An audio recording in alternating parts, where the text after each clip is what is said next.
এই যে যে জিকির করলেন এটা আমার রবের জিকির। ভালো করে আপনাদেরকে বোঝাই। আপনি নামাজে দাঁড়িয়ে গেলেন, আলহামদুলিল্লাহি রাব্বিল আলামিন, সমস্ত প্রশংসা সেই রবের জন্য যিনি তামাম কুল কায়নাত মাখলুকাতের রব।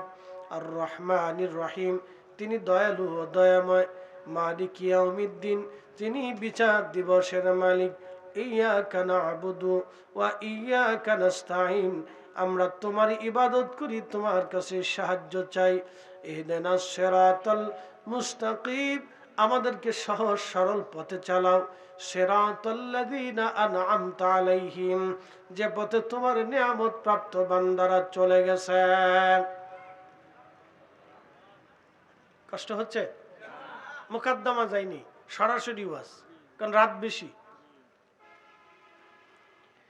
এই যে নামাজে দাঁড়ালাম, এটা আল্লাহর জিকির, আল্লাহর স্মরণ।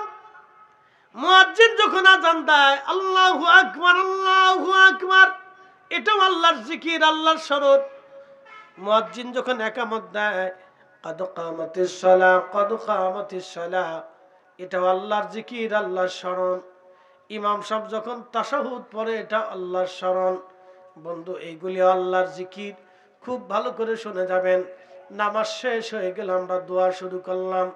রব্বানা আতিনা ফিদ দুনিয়া হাসানা, হে আমাদের রব, আপনি আমাদেরকে দুনিয়ার হাসানা দেন।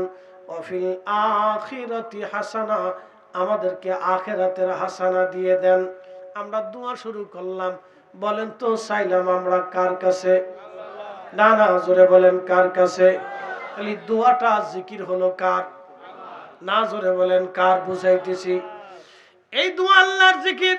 দোয়ার ভিতর আমরা আল্লাহকে বললাম রব্বানা রফাগফির লানা যুনুবানা ওয়া কাফির আন্না সাইয়্যাতিনা, আল্লাহ আমাকে মাফ করে দাও, আমার জীবনের যত গুনাহ আছে আমাদেরকে ক্ষমা করে দাও। দোয়ার ভিতর আমরা বললাম রব্বানা যালামনা আনফুসানা ওয়া ইল্লাম তাগফির লানা ওয়া তারহামনা লানাকুনান্না মিনাল খাসিরিন।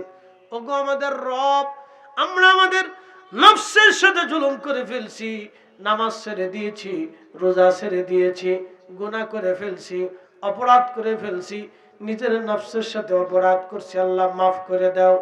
এই যে রবের দরবারে হাত তুলে তুলে আমরা বারবার বলতেছি, আবার বলি রব্বিরহামহুমা কামা রব্বায়ানি সগীরা। এই যে আমরা বললাম হে রব, ওইভাবে জান্নাতে আমার আব্বা আম্মাকে লালন পালন করো, যেইভাবে তুমি আমার আব্বা আম্মা ছোট্ট গেলে আমাকে লালন পালন করেছিল। এই যে আমরা আল্লাহর দরবারে হাত তুলে আল্লাহর দেওয়া শিখানো দোয়া আমরা শুরু করলাম, তাহলে এই দোয়াটাও আল্লাহর জিকির। এখন যারা এই দোয়া নামাজের পরে করলে বেদাতের ফতোয়া দেয়, আমরা বুঝার বাকি নাই, ওরা আল্লাহর জিকির থেকে আমাকে ফিরাইয়া দেয়। যারা মাহফিলের পরে দোয়া করাকে বেদাতের ফতোয়া দেয়, আমার আর বুঝার বাকি নেই, মূলত ওরা আমাকে আল্লাহর জিকির থেকে ফিরাইয়া দেয়। ফাতিহার পরে আমরা দোয়া করি, যারা ফিরাইয়া দেয়, দোয়া বেদাতের ফতোয়া করে বন্ধ করে দিতে চায়। আমাদের আর বুঝার বাকি নাই, ওরা আমাকে আল্লাহর জিকির থেকে ফিরাইতে চায়। যারা আল্লাহর জিকির থেকে মুসলমানদেরকে ফিরাইতে চায়, আমাদের আর বোঝার বাকি নাই। এই সবগুলি হলো শয়তানের দালাল। ঠিক না বেঠে? কিসের দালাল? শয়তানের। আরো জোরে। শয়তানের। আমরা সুন্নিরা যতদিন পর্যন্ত জিন্দা থাকবো, ততদিন পর্যন্ত এই শয়তানের এজেন্ডা জমিনে বাস্তবায়ন হতে দিতে পারি না। কথা বলেন ঠিক কিনা? মাকালের ফল দেখতে ভালো, উপরে লাল্লি ভিতরে কালো। মাকাল ফল দেখছেননি?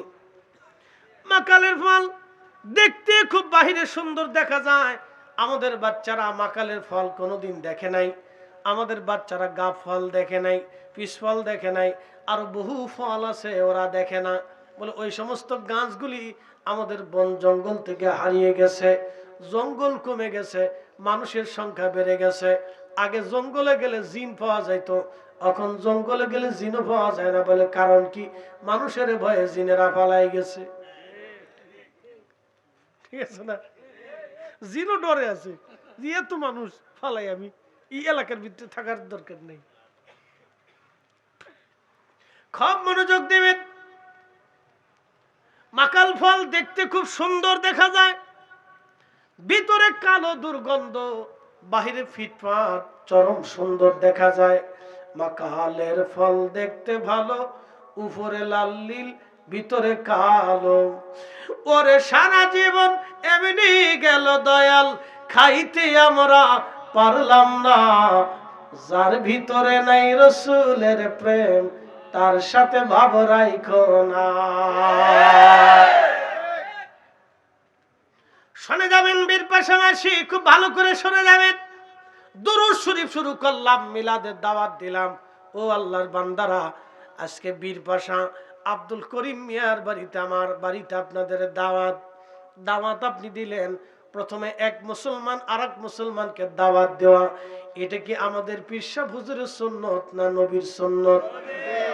ভাইজান, শুধু আমাদের নবীর সুন্নত না, এটা সমস্ত নবীদের সুন্নত। মেহমানদারি করা পৃথিবীর সমস্ত নবীদের সুন্নত। এক মুসলমান আরেক মুসলমানকে দাওয়াত দিবে, দাওয়াত দেওয়াটা সুন্নত। আপনি দাওয়াত দিলেন, আমার বাড়িতে মিলাদ হবে, দোয়া হবে, জিকির হবে, আপনাদের সবার আমার বাড়িতে দাওয়াত। এখন ধরেন আমি দাওয়াত দিলাম, ভাইরা আপনারা আমার বাড়িতে যাবেন, সবাই আমার বাড়ি দাওয়াত, অমুক তারিখে আমার বাড়ি দাওয়াত রইল। সবাই আমার বাড়িতে গেলেন, যাওয়ার পরে আমি আপনারা বাড়িতে বসে মিলাদ পড়লেন, দুরূদ শরীফ পড়লেন, দোয়া করলেন, জিকির করলেন। এরপরে আমি আপনাদেরকে বললাম, দাওয়াত দিছিলাম, দোয়া খায়ের আপনারা করছেন, আপনারা এবার চলে যান। কেমন হইল? জোরে কন, হইল নি? একসাথে বল, হইল নি? হইল নি? এটা কি তো হইল? আমি তো মেজবান, আপনারা মেহমান, দাওয়াত দিছি আমি। তো মেজবান যদি আখিরাতে বিশ্বাসী হয়, রাসূল বললেন, তাহলে তোমরা মেহমানকে সম্মান করো। যদি তুমি মেজবান আখিরাতে বিশ্বাস করো, পরকালে বিশ্বাস করো, আল্লাহকে বিশ্বাস করো, কবরকে বিশ্বাস করো, হাসরকে বিশ্বাস করো, সহিহ বুখারীতে নবী বললেন, তাহলে তোমরা মেহমানকে সম্মান করো, তাজিম করো। মেহমান বাদ্যকে নিয়া সুন্দর করে দোয়া খায়ের করে বলেন সালাম আলাইকুম, চলে যান। এটা সম্মান হইল নি? মিলাদ পরে তাবারক খাইলে বেদাত ফতোয়া দিয়ে দিচ্ছে। শয়তানে কিন্তু বিরাট খুশি, যে আমি পারি নাই তা তোরা করে দিছিস, যে আমি পারি নাই তা তোরা করছস, অসুবিধা নাই। খুব মনোযোগ দিবেন। সমস্ত নবীদের সুন্নত দাওয়াত দেওয়া, মেহমানদারি করা সব নবীদের তরিকা। সাইয়েদুনা ইব্রাহিম আলাইহিস সালাতু ওয়াস সালাম প্রত্যেকদিন দরজার সামনে দাঁড়িয়ে থাকতেন, দেখি কোনো মেহমান পাওয়া যায় কিনা। বাড়ির সামনে দিয়া মানুষ যাওয়ার সময় মানুষদেরকে ডেকে নিয়ে তারপরে মেহমান বানাইয়া ঘরে খাবার খাওয়াইতেন। একবার জোরে বলা যাবে কি মারহাবা? প্রিয় নবীকে জিজ্ঞেস করা হলো, ইয়া রাসূলুল্লাহ আইয়ুল ইসলামি খায়রুন, ইসলামের মধ্যে উত্তম কাজ কি?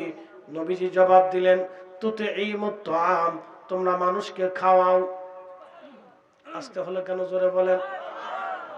হয় না? আরো জোরে বলেন। আচ্ছা বলেন তো, মানুষকে খাওয়াইতে গেলে শুধু মানুষই খায় না, কুকুরও খায়? শুধু কুকুরও পায় না, বিড়ালেও পায়? শুধু কি বিড়ালেও পায় না, ওই আপনার পোকা মাকড়ও পায়? মানুষে কি সবাই ধনী মানুষে পায় না, গরিব মানুষও পায়? একসাথে কর না মারহাবা। মারহাবা। সবাই পায়।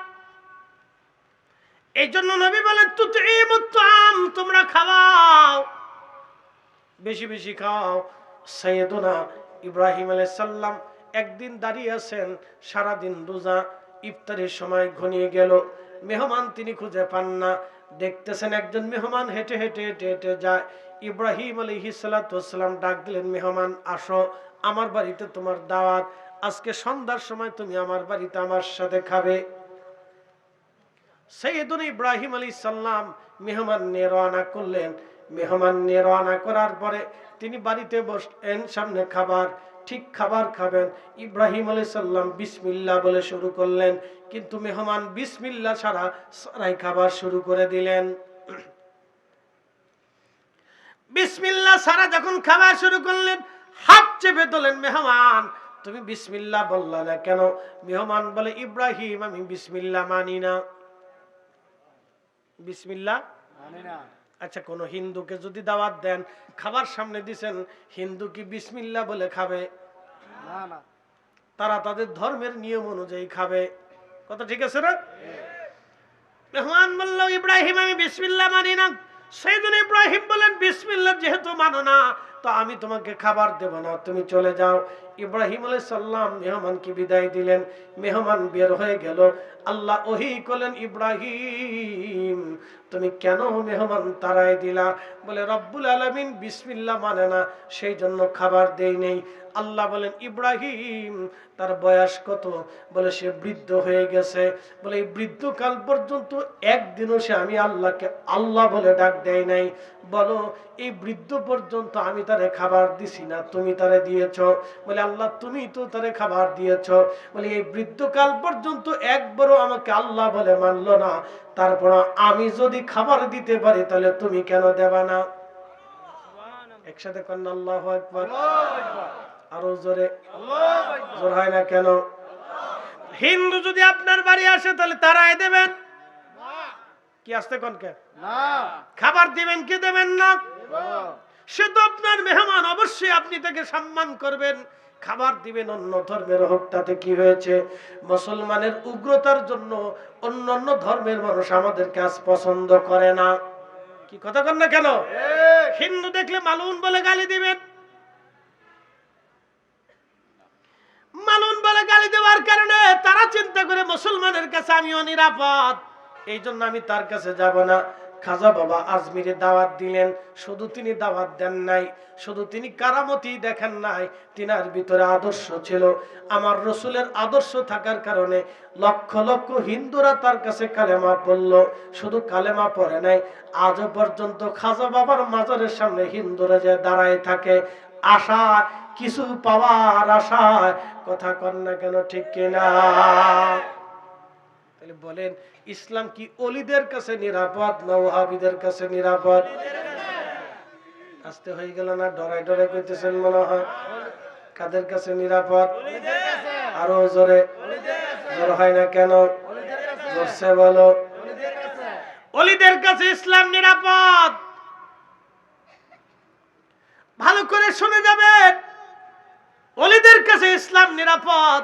অলিদের কাছে ইসলাম নিরাপদ। আপনারা খাওয়াবেন, মিলাদ নিয়ে বাড়িতে মেহমানদারি করাবেন, ফাতিহা দিয়ে মানুষকে খাওয়াবেন, মাহে রমজানে মুসলমানদের ইফতার করাবেন। কোনো বেদাত নাই, কোনো বেদাত নাই। যারা বেদাতের ফতোয়া দেয় মূলত তারা মুসলমানদেরকে সুন্নত থেকে দূরে রাখতে চায়। আমরা দাওয়াতের সুন্নত ভুলে যাব না, দুরুদের সুন্নত ভুলে যাব না, জিকিরের সুন্নত ভুলে যাব না, দোয়ার সুন্নত ভুলে যাব না, মেহমানদারির সুন্নত ভুলে যাব না।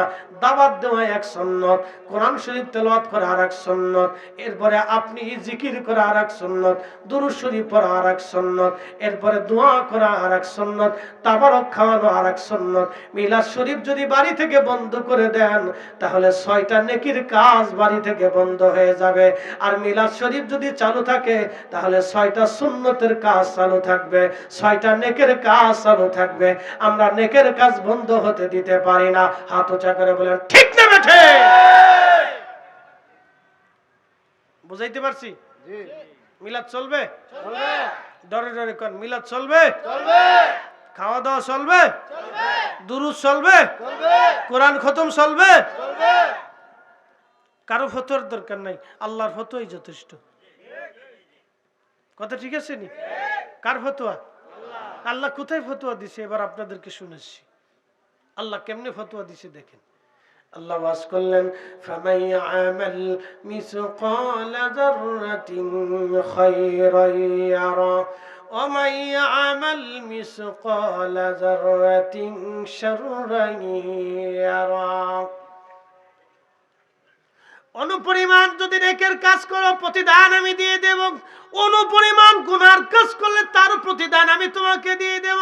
এর অর্থ হলো নেকের কাজ ছোট হোক ছাড়ব না, গুনার কাজ ছোট হোক করব না। নেকের কাজ ছোট হোক ছাড়ব না, গুনার কাজ ছোট হোক করব না। গুনার কাজ ছোট হোক করব না, নেকের কাজ ছোট হোক ছাড়ব না। আবার বলি, গুনার কাজ ছোট হোক করব না, নেকের কাজ ছোট হোক ছাড়ব না। মিলাদে দুরূদ শরীফ আছে ছাড়ব না, মিলাদে কোরআন তেলাওয়াত আছে ছাড়ব না, মিলাদে দাওয়াত দেওয়ার সুন্নাত আছে ছাড়ব না, মিলাদে দোয়া আছে ছাড়ব না, মিলাদে তাবারক আছে আমরা তাও ছাড়ব না। কথা বলেন ঠিক কিনা? শোনেন, ভালো করে শুনেন। আমি মালয়েশিয়ার একটা জায়গার নাম মালাক্কা, একটা প্রদেশ আছে। মালাক্কাতে চাইনিজদের প্রথম একটা মসজিদ আছে, শত শত বছর আগে। আমি এখানে গেলাম, চিন্তা করলাম নামাজ পড়ে আসি। তারই পাশে আর একটা কুয়া আছে, 600 বছর আগের কুয়া। এখানে পাহাড় ছিল, এই পাহাড়ের ভিতরে কুয়াটা এক বুজুর্গ খনন করেছিলেন। ওই এলাকার জনশ্রুতি আছে এই কুয়ার পানি খুব পরিশুদ্ধ এবং কুয়ার পানি শেফা। বিভিন্ন মানুষ বিভিন্ন জায়গার থেকে সে কুয়ার পানিগুলি নিয়ে চলে যায়। তা আমি কুয়াতে গেছিলাম, পানিও পান করছি, খুব মিষ্টি পানি, ভালো। আবার বুঝতেছেন এটা মালয়েশিয়ান সরকার, বাংলাদেশি সরকার না। তো তারা ওই পানিটাকে নিয়ে পরীক্ষা নিরীক্ষা করে দেখলো এই পানিতে কোনো জীবাণু এবং কোনো ক্ষতিকর কিছু নাই, পানি খুব পরিশুদ্ধ, বিশুদ্ধ। দেখেন, অলিদের কারণে পানিরও পরিবর্তন এসে যায়। 600 বছর ধরে সেই কুয়াটা এখনো চলমান, প্রতিনিয়ত মানুষ সেই কুয়া থেকে পানি নেয়, খায়, উজু করে নিতে থাকে। পাশে একটা মসজিদ আছে। তো এখান থেকে পানি পান করে কিছু পানি কদ্দুর লয়ে আমরা রওনা দিলাম সেই চাইনিজদের প্রথম মসজিদে গেলাম। যাওয়ার পরে তাদের গোরস্থানে ঢুকলাম, সিস্টেম ভালোই। এরপরে মসজিদের পাশে একটা মিনার আছে অনেক বড়। ওই মিনারাতে আগে দাঁড়িয়ে মুসলমানরা আজান দিত, মিনারাটা এখনো আছে। মসজিদের সামনে একটা ঢোল আছে, ঢোল কাঠের টাঙার তৈরি করে, কাঠ দিয়ে টাঙার তৈরি করে, টাঙারের উপরে ঢোল রাখছে, বিরাট বড় ঢোল। রমজানে সেহরিতে ইফতারির সময় ঢোল পিটাইত, ধুম ধুম করে আওয়াজ হয়, বুঝছেন? তো চাইনিজদের মসজিদ তো বুঝতে পারছেন, এটা সিংকু পাঙ্কু মসজিদ। সিংকু পাঙ্কু বুঝেন নাই? ওরা ওই বাড়িঘরও এরকম সিংকু পাঙ্কু বানায়, খুব সুন্দর।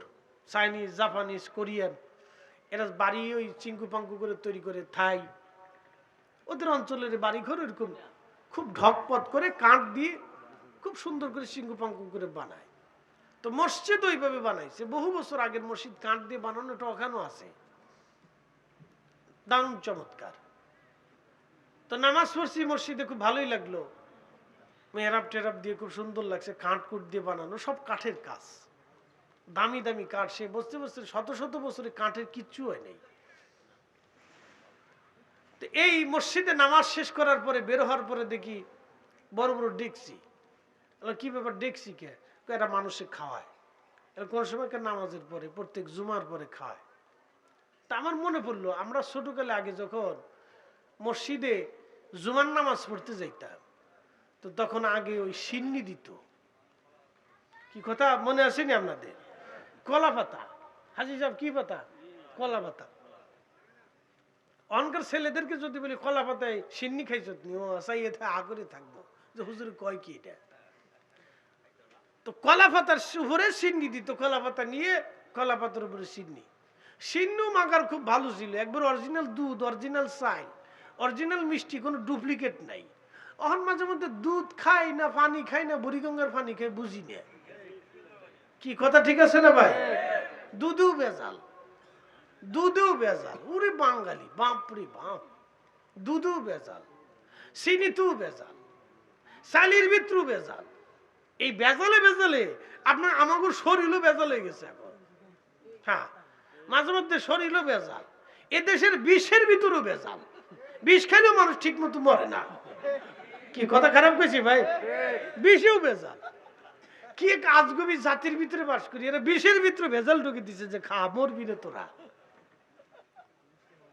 বুঝতে পারছেন? আমরা যে কোথায় বাস করি মাঝে মধ্যে চিন্তা করলে আপনার ডর করবে যে কোথায় বাস করি আমরা। এই মসজিদে দারুণ চমৎকার বড় বড় ডেকসে ওরা খাওয়ায় মালো। এরপরে দেখলাম বড় একটা টেবিলের উপরে যে আপনাদের তাবরক রান্না করার উপরে যে ডেকসির উপরে ঢাকনা থাকে ওটা কি বলে? ঢাকনা। ঢাকনা বা ঢাকনি, যেটি ওই ঢাকনির মতো অত বড়, এর ভিতরে দেখি কলা সাজায় রাখছে। তাই আমি বললাম এত কলা কা হুজুর এই মুসল্লিরা নামাজে আসে, যারা নামাজ আসবে তারা নামাজ কালাম পড়ে একটা দুইটা কলা খাইয়ে চলে যায়, মেহমানদারি করে কলা দিয়ে। আমি বললাম যাক ভালো হয়েছে। আমরা বাঙালিরা, আমরা সুন্নিরা বাংলাদেশে যখন মিলাদ শেষে জিলাপি দেই, সিন্নি দেই, বিরিয়ানি দেই, তখন ওরা কয় আমরা বলে জিলাপির আসে, জিলাপির লেগে মিলাদে যাই। তো হেরা যে কলা খায় তাহলে হলো কলার আশেক। আমরা হয়েছি জিলাপি হুজুর আর ওরা হলো কলা হুজুর, বুঝতে পারছেন? আর আরো বলে খেজুর হুজুর। তো প্রিয় উপস্থিতি, পৃথিবীতে যতদিন মানুষ এবং মুসলমান থাকবে ততদিন এই মেহমানদারি থাকবে। একসাথে বলেন কথা ঠিক কিনা? যারা ফতোয়া দিবে তার কপাল নষ্ট। আগের যুগে আমাদের ফরিদপুরে একটা আদত ছিল, আমরা সানা কয়েক গ্রামে একজন মৌলভী সাহেব ছিল, কুমিল্লাতে বাড়ি, মানুষ খুব সম্মান করতো, সবাই কিন্তু মৌলভী সাহেব। মৌলভী সাহেব বলতো আমার কোরআন শরীফ পড়াইছে, আমার বাপেরও পড়াইছে। এবার বুঝে নালা কত বড় বুড়ার বুড়া উস্তাদজি, খুব রাগী এবং সাথে ছিল, কাঠটা সুন্নি লোক ছিল, ভালো করে শুনেন। তা আমাদের গ্রামে মানুষ যখন ওই ধান টান আগে আসতো, তো ধান টান দিয়ে আগে সিন্নি রান্না করিয়ে পাকশাক করে পিঠে টিঠে বানাইয়া মৌলভী সাহেবের দাওয়াত দিয়ে আগে মৌলভী সাহেবের খাওয়াইতো। গাভীর দুধ হইলে, গাছে আমটাম হইলে আমাদের দেশে বলতো সিন্নি খাওয়ানো, মুল্লা খাওয়ানো। মুল্লা খাওয়ানোর একটা সিস্টেম ছিল। মিলাদ সাহেব হুজুর মৌলভী সাহেবের ডাক দিয়ে হুজুরের দাওয়াত দিয়ে সুন্দর করে বাড়িতে মিলাদ পড়াইয়া আমটাম দিয়ে দুধ টুধ দিয়ে সুন্দর করে খাওয়ানো হইতো। এটা কিন্তু মুল্লা খাওয়ান না। এখন মুল্লাও আছে কিন্তু কপালে মুল্লার খাওয়ান নাই। দুধের জায়গা দুধ আছে, আমের জায়গা আম আছে, কিন্তু মুল্লা খাওয়ান নাই। বলে কারণ কি? মুল্লা কয় মিলাদ পড়া বেদাত, পাবলিকে কয় ভাইসি আরাম, এবার যদ্দুর ভরো তোমরা কিনে টিনে খাও, আমরা আর তোমরা ফ্রি খাওয়াইতাম না। এখন বলেন দুধের দোষ না কপালের দোষ? মুল্লা কয় মিলাদ হারাম, পাবলিকে কয় ভাইসি আরাম। আগে ফিরে ফিরে আম দুধ খাওয়াইছি, এবার কিনে খাও। কি কথা কর নাকি? ইজ্জত আমরা আমাদেরটারে বাস দিয়ে দিছি, আইক্যালা বাস। আমাদের ইজ্জত আমরা আইক্যালা বাস দিয়ে গুতাই দিছি। যা ইজ্জত, তুই কবরে চলে যা। খুব মনোযোগ দিবেন, দুনিয়া না ঘুরলে আপনি কিছু বুঝবেন না। তবে একটা কথা সত্য বলে দিয়ে যাই, মালয় মুসলমান, একেবারে মালয়েশিয়ার রাষ্ট্র ধর্ম নাম ইসলাম এবং তারা সুন্নি, অরিজিনাল সুন্নি। বাংলাদেশের মতো আউলা জাউলা না। প্রত্যেক বছর মিলাদুন নবীর সময় যখন আসে, রাষ্ট্রীয়ভাবে রাষ্ট্রের প্রধানরা মিলাদুন নবী পালন করে। প্রত্যেক মসজিদে মসজিদে মিলাদুন নবী পালন হয়। একবার জোরে বলা যাবে কি মারহাবা। প্রত্যেক মসজিদে দোয়া হয়। ও দেশে কোনো ফতোয়া টতোয়া চলে না, তারা অন্য কোথাও ফতোয়া তারা গ্রহণ করে না। তারা মিশর আল আজহার বিশ্ববিদ্যালয়ের বড় বড় শাফি মাযহাবের আলেম যারা আছে তারা তাদের ফতোয়া গ্রহণ করে। ঐক্যবদ্ধ একটা জাতি, শুধু উশৃঙ্খল বিশৃঙ্খল আমরা দেখতেছেন। শুধু আমরাই না, আরো আছে। সুদানের অবস্থা দেখলেন, এক মুসলমান আর এক মুসলমান সুদানে মারতেছে, গুলি করে করে মুসলমান এক মুসলমান আর এক মুসলমানরে মারে। 2 বছরে 1.5 লক্ষ মানুষ গৃহযুদ্ধে মারা গেছে সুদানে। 100% মুসলমানের দেশ। চিন্তা করতে পারবেন, এক মুসলমান আর এক মুসলমানকে গুলি করে মারার পরে আল্লাহু আকবার। কি জঘন্য! এগুলো হলো খারিজিয়াত। খারিজিরা মুসলমানদেরকে হত্যা করে তাকবীর দিত আল্লাহু আকবার।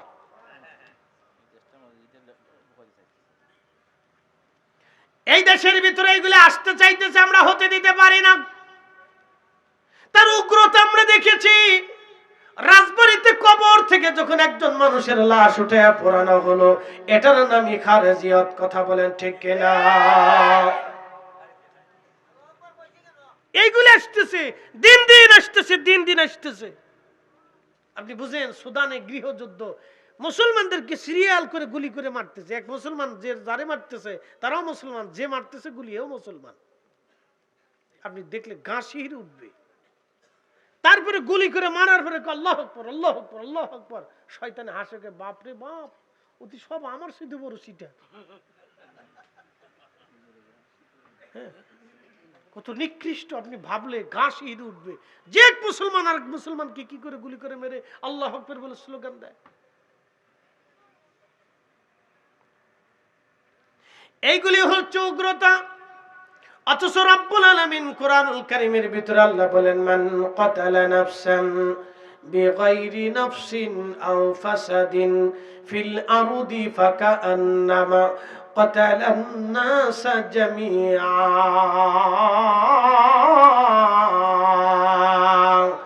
একবার জোরে বলা যাবে কি মারহাবা। তোমরা যদি নিরপরাধ একজন মানুষকে মেরে ফেলে দাও, নিরপরাধ, সে কোনো অপরাধ করে নাই, নিরপরাধ, তোমরা যদি নিরপরাধ একজন মানুষকে হত্যা করো, আল্লাহর কোরআন বলে কাতালান নাসা জামিআ, তামাম দুনিয়ার মানুষ মেরে ফেলে দিলে যে অপরাধ, একজন নিরপরাধ মানুষ মেরে ফেললে সে অপরাধ হবে। মুসলমান, আল্লাহ রাব্বুল আলামিনের রাসূল আমাদেরকে দয়া শিক্ষা দিলেন, অন্যায়ভাবে কাউকে মারা যাবে না, অন্যায়ভাবে কারো সম্পদ হরণ করা যাবে না, অন্যায়ভাবে কারো মাল দখল করা যাবে না, অন্যায়ভাবে কারো সম্পদ চুরি করা যাবে না, জুলুম করে কারো সম্পদ নিয়ে যাওয়া যাবে না। আমার এই বাংলাদেশের কথা বলে লাভ নাই। যদি আল্লাহ পাথর নিক্ষেপ করার জন্য যদি আল্লাহর মানে সুযোগ আল্লাহ থাকতো, তাহলে অবশ্যই বাংলাদেশে আল্লাহ বৃষ্টির বদলতে পাথর নিক্ষেপ করতেন।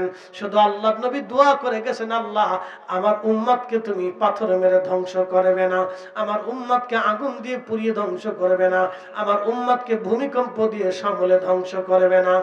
আল্লাহ রাসূলের দরবারে ওয়াদা করেছিলেন, হাবিব আমি ওয়াদা করলাম আপনার উম্মত আমি ধ্বংস করে দেব না, আপনার উম্মতের উপর বড় বড় গজব আমি চাপাবো না। শুধু এই কারণে আল্লাহর আকাশ থেকে আমাদের উপর জন্য পাথর আসে না, নতুবা পাথর যদি পড়তো তাহলে বাংলাদেশের প্রায় ঘরের উপরে পাথর পড়তো। কারণ বাংলাদেশে হাজার হাজার মানুষ মুসলমান আছে যারা নামাজ পড়ে কিন্তু সন্তানের হক বুঝাই দেয় না, যারা নামাজ পড়ে কিন্তু প্রতিবেশীর হক বুঝায় না, বোনের জমি বুঝাই দেয় না, ভাইয়ের জমি বুঝাই দেয় না। কথা বলেন ঠিক কিনা? হাজি হাজ করতে গেছে, হাজি হাজ করতে গেছে, কাবা ঘর ধরে কাদের বলে আল্লাহ মাফ করে দাও। কাবা ঘর থেকে হাজি হাজ করার জন্য গেল আরাফা, আরাফা থেকে হাজি হেঁটে হেঁটে মুজদালিফা, মুজদালিফা থেকে হেঁটে হেঁটে জমারাতে শয়তানরে পাথর মারতে আসছে। তখন শয়তানে হাসে, কয় হাজি আমারে পাথর মারতে আইছো, তুমি তো দোকানদারের পাওনা দিয়ে আসো নাই। কথা বুঝেন নাই? হাজি শয়তানরে পাথর মারতেছে, দাঁড়ারে শয়তান আজকে তোরে পাথর মেরে লই। দূরে দাঁড়ায় শয়তান হাসে, উরে সিটার, এই শয়তান এই যে আমি শয়তানরে পাথর মারার লিগে হেতে দিয়ে সুদ খায়। এই আস্তে কোন কে জোরে বলে, এতে এই যে আমার পাথর মারার লিগে হেতে দিয়ে ঘুষ খায়। গত বছরের আগের বছরে আমি হজ করছি, তো হজে যাব, আমাদের গ্রুপে একজন লোক হজে যাবে, সরকারি চাকরি করে, ঢাকা 4-5টা বাড়ি আছে। বুঝেন কত টাকার মালিক? মিনিমাম 100 কোটি টাকার মালিক, বুঝেন? তো এই লোককে হজে এসে সরকারি প্যাকেজে 5,75,000 টাকা, একবারে সরকারি নিম্ন প্যাকেজে। তা আমাদের মুআল্লিম জিজ্ঞেস করলো, ভাই আপনি কোটি কোটি টাকার মালিক, সরকারি প্যাকেজে হজে আইছেন কে? আপনি নেবেন 12 লক্ষ টাকার প্যাকেজ, নিলে 21 লক্ষ টাকার প্যাকেজ, হিলটনে থাকবেন, কাবা শরীফে থাকবেন, আর জমানাতে শয়তানের পাশাপাশি আপনারে মিনায় একটা তাবু দিয়ে দিব, এখানে থাকবেন। আপনি এনে খয়রাতি প্যাকেজে আইছেন কে? কষ্ট হবে, কোনো অসুবিধা নাই। কেন? শোনেন, আমার যা কামাই আছে সব হলো হারাম। এই 6 লাখ টাকা বাপের জমি বেচে, কিছু আব্বার জমি টমি ছিল, এটা বেচে এই 6 লাখ টাকা জোগাড় করছি। এই 6 লাখই হালাল, আর যা আছে সব হারাম। হারামটাই দিয়ে হজ করলে হজ হইতো না, আমি জানি। এর লিগে 6 লাখ টাকা দিচ্ছে, আমি এটা দিয়ে হজ করব। দেখছেন, ও শতানেও বুঝে যে হারাম টাকা দিয়ে হজ হবে না। সিটার কত বড়, কি চালাক বাঙালি। মাঝে মধ্যে চিন্তা করি কিয়ামতের ময়দানে যাই এরা চালাকি করে ধান্দা করবো যে কোনো ফাঁক ফোকর আছে কিনা।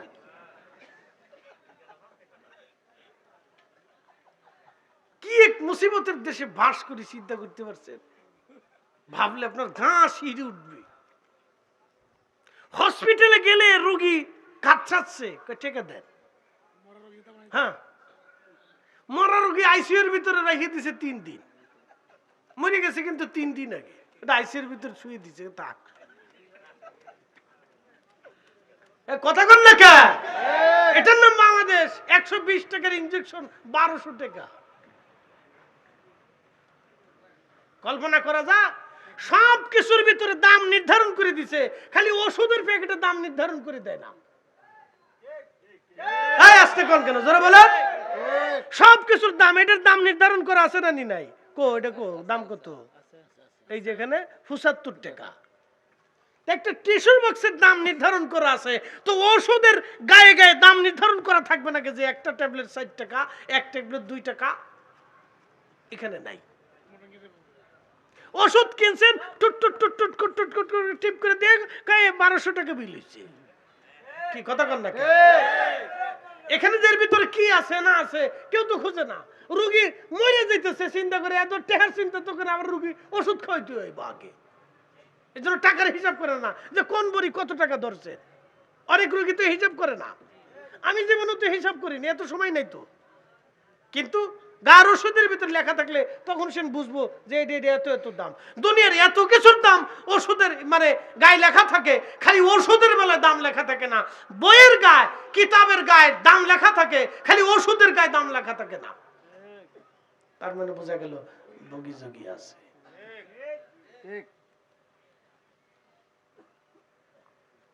উচিত কথা বললে হুজুর ভালো না, হুজুর ভালো না। শোনেন, আমি মাঝে মধ্যে চিন্তা করি দেশটা যে কেমনে চলে আল্লাহ জানে, কেমনে যে চলে আল্লাহ জানে। এদেশে দুর্ভিক্ষ আসে না, কেন আসে না?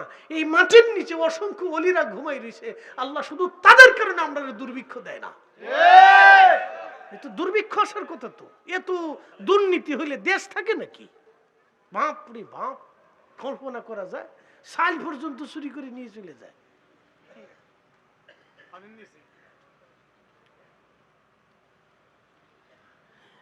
মুসলমান ভালো করে শুনে যাবেন। দুঃখে পরে কথাগুলি বললাম। আমি মালয়েশিয়াতে হুজুর গাউসে বাগ রহমাতুল্লাহের মাজার, দুঃখিত, হুজুর গাউসে বাগের আওলাদ সুলতানুল আরিফিন হযরত ইসমাইল বগদাদি আল হাসানি, হুজুর গাউসে বাগ রহমাতুল্লাহের কলিজার টুকরা ছেলে, ওনার পবিত্র মাজার জিয়ারত করতে যাব।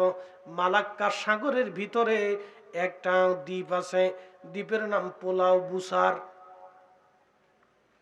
যদি মালয়েশিয়ান কোনো ব্যক্তি থাকেন, যদি মালয়েশিয়া প্রবাসী থাকেন, যদি যান, আমার এই ওয়াজ যারা শুনবেন, যদি সুযোগ হয় আল্লাহর ওলির মাজার জিয়ারত করে আসবেন পোলাও বুসারে।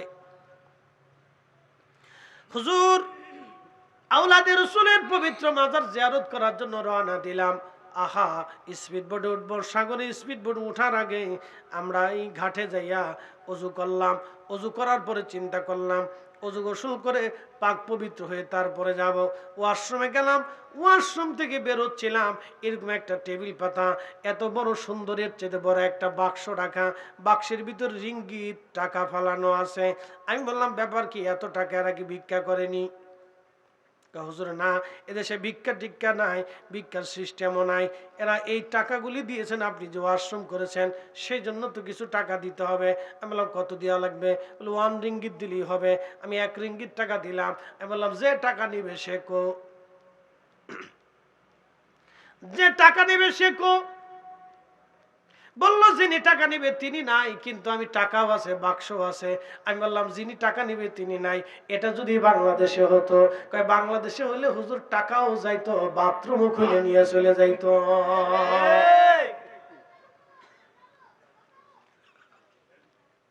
মসজিদে জুতা চুরি করে যে জাতি,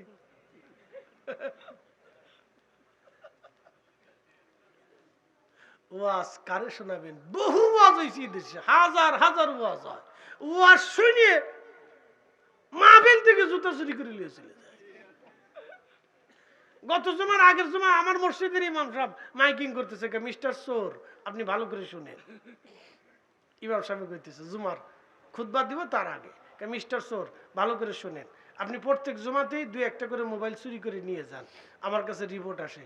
তা আজকে জুমাতে আপনাকে সতর্ক করলাম, যদি আপনি চোর আমার মুসল্লির একবার ধরা পড়ে, তাহলে কিন্তু আপনার বাটাম চালান এমনভাবে হবে যে নিজ জীবনে বাপের নামটা মনে থাকতো না। আমি হাসি, আল্লাহ হুজুর কি হয়েছে? হুজুর আপনি তো জুমা পড়াই চলে যান, মুসল্লিরা আমার কাছে আসে, এই কারো মোবাইল চুরি হয়ে যায়, কারো জুতা চুরি হয়ে যায়। আমি বললাম এত চোর আসে? আমার তো হাউজিং মসজিদ, অনেক মুসল্লি 3 থেকে 4 হাজার মুসল্লি প্রত্যেক জুমায়। তো এই চোর আমার মসজিদে ঢুকে, অনেক মুসল্লি গাদাগাদি হয়, চোর আমার মসজিদে ঢুকে, ঢুকে ও মোবাইল আতায়, এটা কার্ডা মোবাইল আছে আতায় লয়ে যায় চুরি করে। হ্যাঁ, বাংলাদেশ। কল্পনা করতে পারবেন যে মসজিদে ঢুকে সরে মোবাইল নিয়ে যায়? আচ্ছা বলেন, এটা কি কুত্তায় লয় না মানুষের লয়? তাহলে যে মসজিদে ঢুকে চুরি করলো, বলেন সে কি মানুষ হতে পারছে? মুসলমান তো পরে হিসাব করেন, ও মানুষই তো হইতে পারে নাই। তাহলে আপনি বুঝেন তো আমরা এখনো চারিত্রিক ভাবে কত ডিমোশনে আছি, যে ও দেশের বাথরুমের টাকা চুরি হয় না, আর আমাদের দেশের ব্যাংক থেকে টাকা চুরি করে নিয়ে যায়। কথা কন না, ঠিক কিনা? এখনো পর্যন্ত আমরা অনেক পিছনে পড়ে রয়েছি।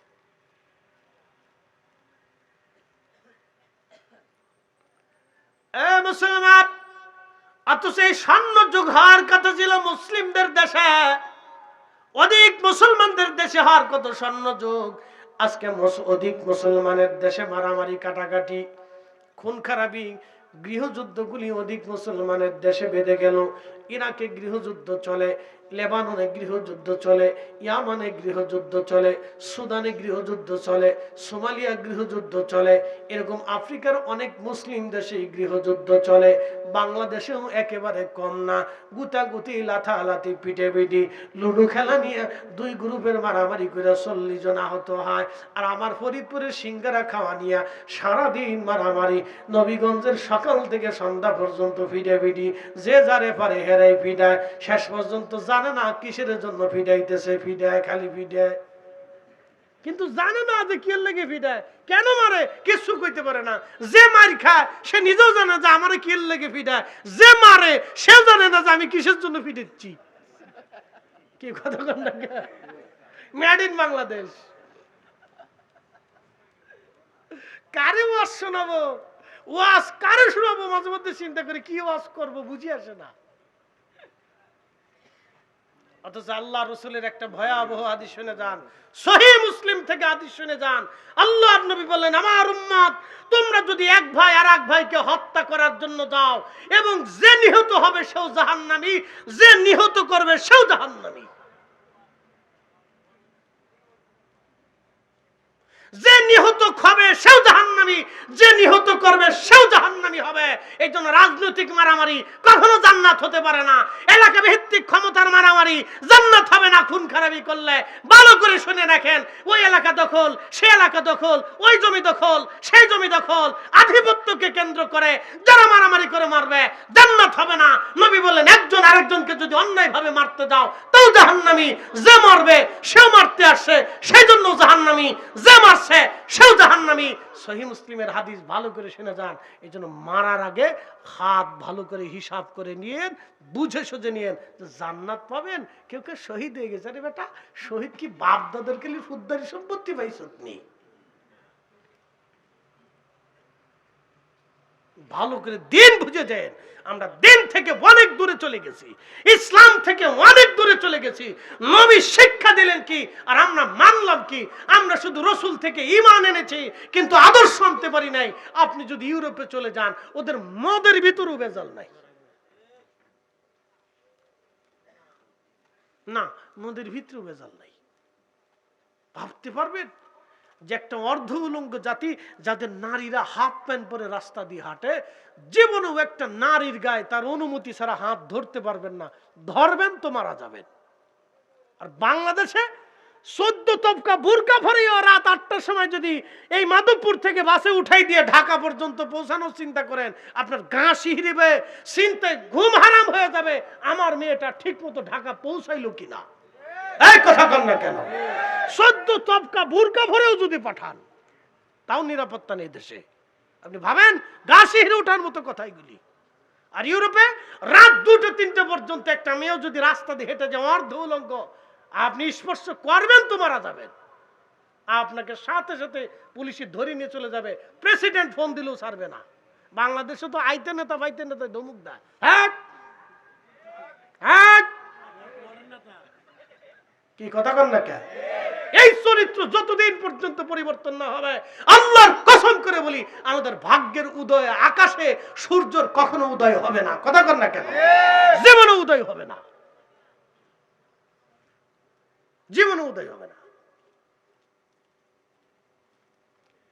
সাঁতারের আজগুবি দেশে বাস করি, কি বাস করবো নিজেও বুঝি না মাঝে মধ্যে, কোন দেশে বাস করি।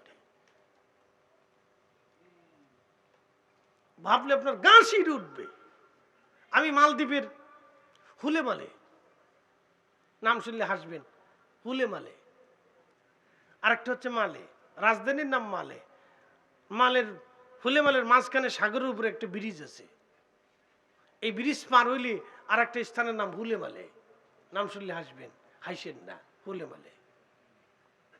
এই হুলেমালে যাওয়ার সময় ব্রিজের উপর দিয়ে মানুষ হেঁটে হেঁটে যায়। তো মাহফিল শেষ করে ছেলেদেরকে নিয়ে হাঁটলাম, রাত 2-3টের সময় মেয়েরা হেঁটে হেঁটে যাচ্ছে। বললাম এত মেয়েরা হাঁটতেছে শহর দিয়ে, এই দিয়ে সেখানে দিয়ে বসে আছে, এদেরকে ধরে না? হুজুর এটা মালদ্বীপ, আইন খুব মজবুত করা, একটা মেয়ের গায়ে হাত দিবেন তো মারা যাবেন। আপনার কেউ ছুটাইতে পারে, প্রেসিডেন্টও ফোন দিলে ছাড়বে না। দেখছেন নারীদের নিরাপত্তা কত কঠিন। আর আমাদের দেশে জামাই বউরে পিটাচ্ছে, কেলাচ্ছে, কেমন মানুষের সামনে রড দিয়ে পিটাচ্ছে, কেউ ঠেকাও না, কেউ ধরেও না। সাঁতারে আজগুবি দেশ, লজ্জা করা উচিত।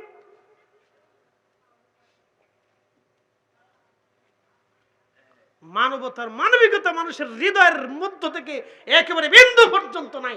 আবার মসজিদে এসে সেজদা দেখে সুবহান রাব্বিল আলা, শয়তান হাসে কে বাপ রে বাপ, ও তো আমার সিটু সিটার। কি কথা কর না কেন? জোরে বলে। এই চলতেছে আমাদের দেশে।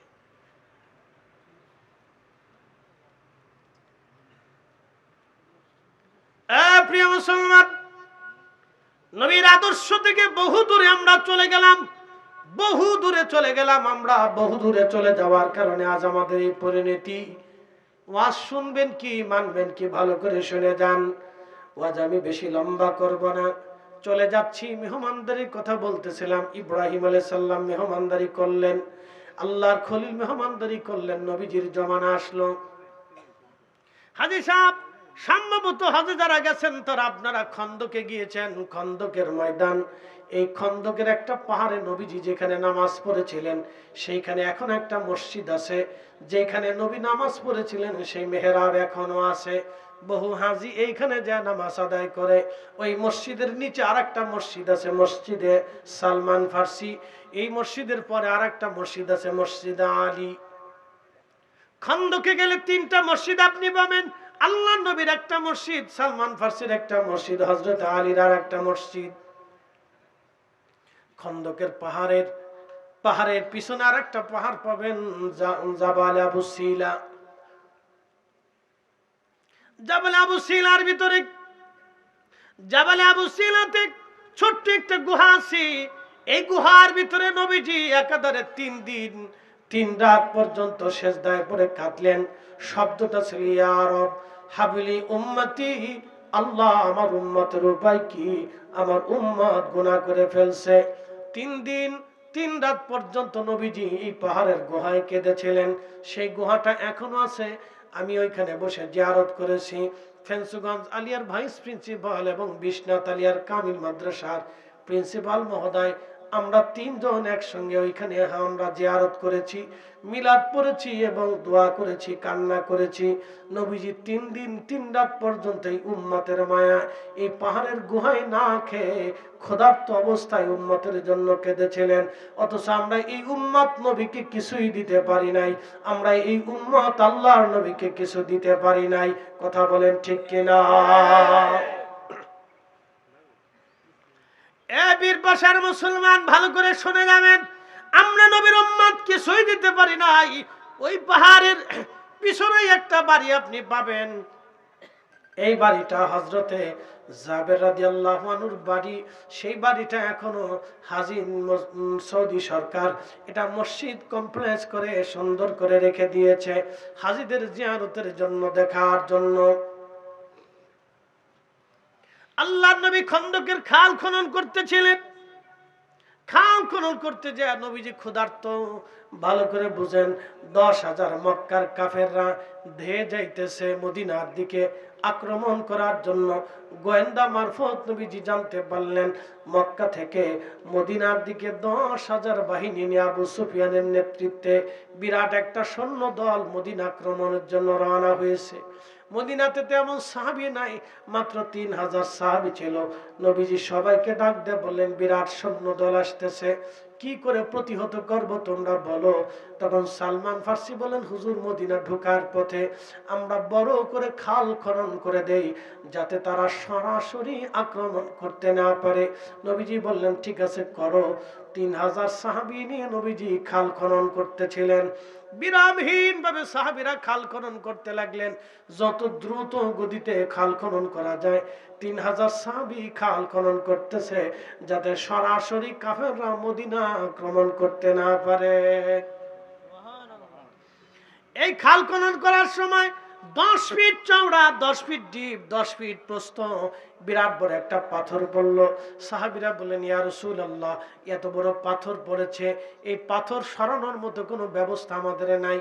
কি করে এত বড় পাথর আমরা সরাবো?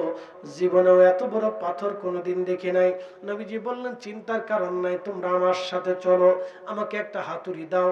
আল্লাহর নবী একটা হাতুড়ি নিলেন, পাথরের কাছে গেলেন, পাথরের পাশে বসে নবীজি হাতুড়ি দিয়ে বিসমিল্লাহ বলে একটা আঘাত করলেন। এটা নবুয়তের হাত, এটা দুনিয়ার হাত না। এই জন্য রাসূল আমাদের মতো না, আমরা নবীর মতো না।